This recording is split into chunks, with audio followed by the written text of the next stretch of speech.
Welcome to PrinnyCast Game News for January 24th, 2014. We're your machinations of delivering maddening matters from the world of gaming entertainment. I'm Chris. This is Mike. Hello. This is Grover. Dude! It's been a relatively quiet week for game news, but we start off with one of the bigger controversies as Candy Crush Saga's creator, King.com, this is almost alliteration right there, has filed opposition against Tonics Studios' choice of names being trademarked for their Banna Saga game. Not to prevent the game from being made, or even that they think they are trying to make sales on the name similarity, as Bethesda once accused Mojang Scrolls of doing a few years back in the silly mess that I'll call it, but instead it was to protect its IP rights and to prevent player confusion in the sea of gaming clones.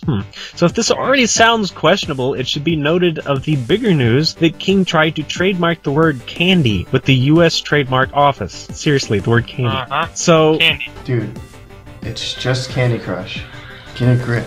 as well as the word saga, I think. Oh, Saga. That's a, Yeah, there you go. this sounds like another company that tried to copyright Monster. Yeah. So can you imagine Nintendo trademarking the word legend, or a franchise like Star Wars trademarking the word star? No, because it's ridiculous. Yeah. So what happens when you act crazy? Well, you get called out on it, as indie developers Caribou and UUAV have put together a 2-week-long game-making competition called Candy Jam, where the only rules are to make a game before February 3rd and make it about candies, using candy, the word candy, as many times as possible, while also using Scroll, Memory, Saga, Apple, or Edge for bonus points in protest to the companies who do this sort of thing. And if That is that, fantastic. and if that wasn't enough, there's also Stolen Goose Studio that has accused King.com for copying their Scamper Ghost game they created back in 2009 after negotiations for King.com to publish the game didn't go through, and they went with MaxedGames.com instead. So apparently King.com reached out to Epic Shadow to intentionally create Pac-Avoid, a blatant clone of Scamper Ghost, for $3,000 and rushed it out before MaxedGames.com released Scamper Ghost to their site.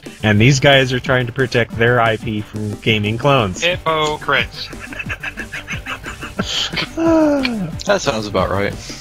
More news this week. It's an apparent revelation that Microsoft and EA both paid YouTube producers on various gaming channels extra revenue to promote certain games or the Xbox One platform as a whole. Now, I use the phrase apparent revelation because paid advertising is nothing new, not even to YouTube or gaming channels on YouTube. Nevertheless, the payment amounted to about $3 to $10 extra per 1,000 views on only a set number of videos, but that can add up for some of the more popular tube gamers who may have held their tongues and showcased specific things the aforementioned companies wanted them to. Now, also noteworthy in this whole ordeal is that it came to light that Machinima had an additional clause in their contract with Microsoft that prohibited them from mentioning they were being paid to promote the Xbox One, and this is a very clear violation of FTC guidelines.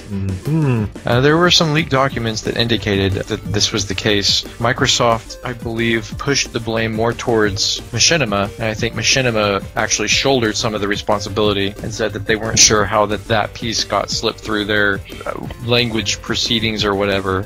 And what seems to be another final word of the long-running lawsuit between EA and Robin at Tonics over at Madden franchise, and whether or not key parts of Tonics code was used on the groundworks for the Madden games that continue to use this day. Last summer's jury ruling was reversed by the federal judge this week, saying that EA does not owe Tonics the $4 million and interest, as the code in question was not substantially similar to Tonics code used in the Apple II game he was originally hired to work on. The judge contended that the evidence given in the jury trial was crude and never truly showed any proof or even side-by-side comparisons to which the jury had to make their decision on. Sounds like a failure on EA's lawyers myself, but whatever. Tonics lawyers are of course going to appeal the new ruling, because yeah. I would think so too. But I did wonder that when I heard about the ruling before, how a game made in the 1980s for the Apple II would still have any relevance on a game made in like 1997 PlayStation. Right. Barry Meyer, CEO and chairman to Warner Brothers Entertainment, left the company in retirement after more than 40 years of working there. This week, he's reappeared as a member of Activision Blizzard's board of directors. And also, Ubisoft Quebec is going to be adding some 100 new jobs to its 320-man studio over the next 3 years as part of a $25 million investment setup, $500,000 of which has been sponsored by the Quebec government. It's kind of nice to actually see somebody getting hired for once instead of layoffs. Yeah, that's actually awesome. So many layoffs lately. Over the past year, I think we've witnessed at least 2,000 jobs lost. We've spoken about cloned games and Ubisoft now, so let's throw in one more controversy from this week. Charles Randall, former senior programmer for Ubisoft Toronto with notable work in Assassin's Creed 2, tweeted the following about the new Shadow of Mordor game. Seriously, can someone tell me how Assassin's Creed 2 code and assets are in the Middle-earth Shadow of Mordor game? A Monolith responded, saying any comparison to Assassin's Creed are incidental and that they didn't even consider those games when designing Shadow of Mordor. Yeah. It's hard to imagine that they didn't consider Assassin's Creed when they decided to make their hero guy go around stealth killing orcs and climbing buildings. I don't remember anybody stealth killing anybody in Lord of the Rings. I just see them running across a gigantic field screaming! Keep an eye on your PS4 and make sure you're on the latest patches, as there's an incoming save file corruption bug running around lately.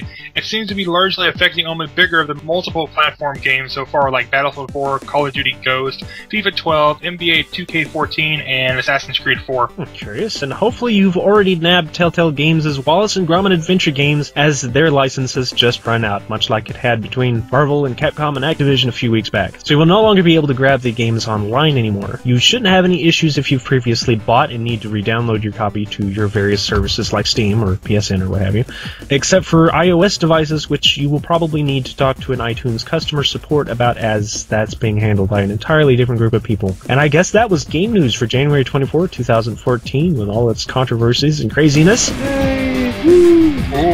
So remember, folks, keep your candy to yourself or face the consequences. Candy. So let's see you all next week, everybody. Goodbye. See you next time.